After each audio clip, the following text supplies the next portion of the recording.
Hello, today I'm going to be walking you through some of the simple steps I use when I build my mocks. Step 1. Grab the base.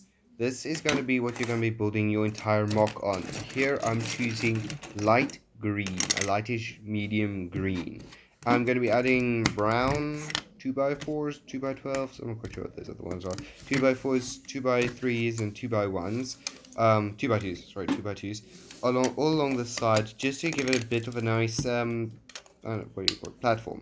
I don't like having my mocks like straight on the ground. I want them always to be a little bit higher. Even if I'm using like base plates, I always try and elevate them as much as possible. Makes it easier for display, makes it look neater, just overall gives it a much nicer effect.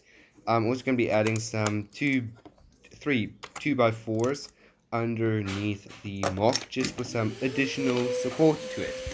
Because support in any mock, doesn't matter what it is, you're always going to want some support so that if you push down on it, it's not going to break, bend, or damage.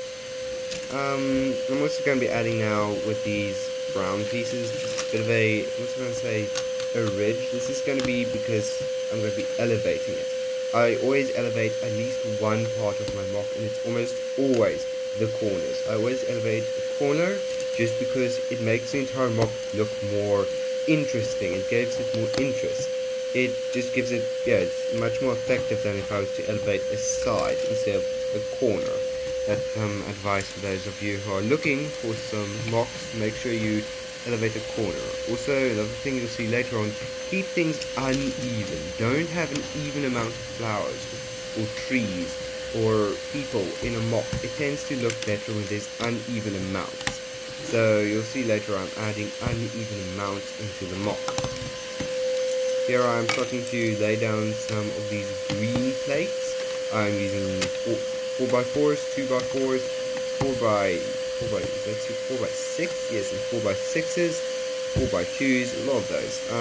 Just really helps in the mock. I also add a yellow 2x1 there, um, just to help add some support. And over here I'm adding some more plates, swapping around some of the colors. This is another thing, do not make them one color. In mocks, I tend to use a lot of different mocks. I mean, of different colors, shades of green. So I've got light green, medium green, dark green. I've also got some dark forest green that I was going to use dark forest green in the set mock.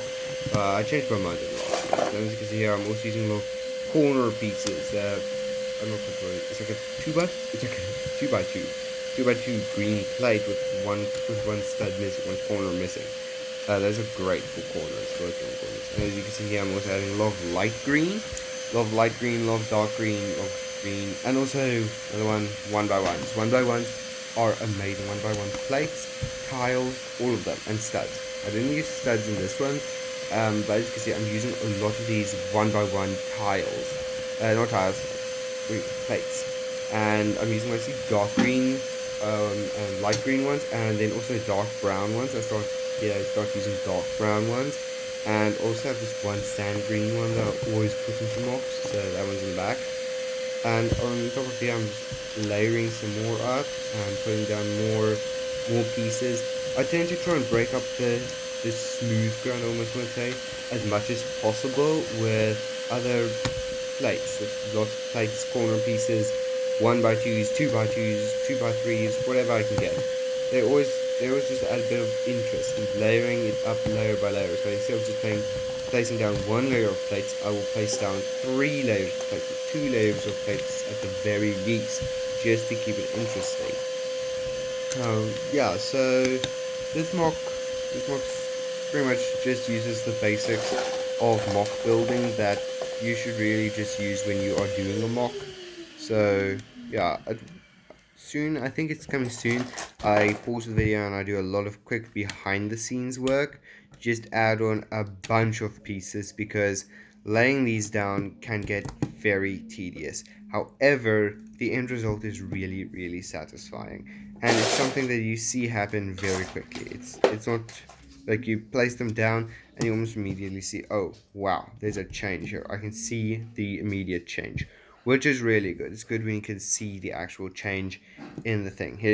I've changed a lot of it, and now I'm placing down the flowers because I really like adding some flowers to the build. I've got these two pink ones. I've got these large bushes over here, these red bushes, and the camera doesn't pick up the color really properly, but it's really good.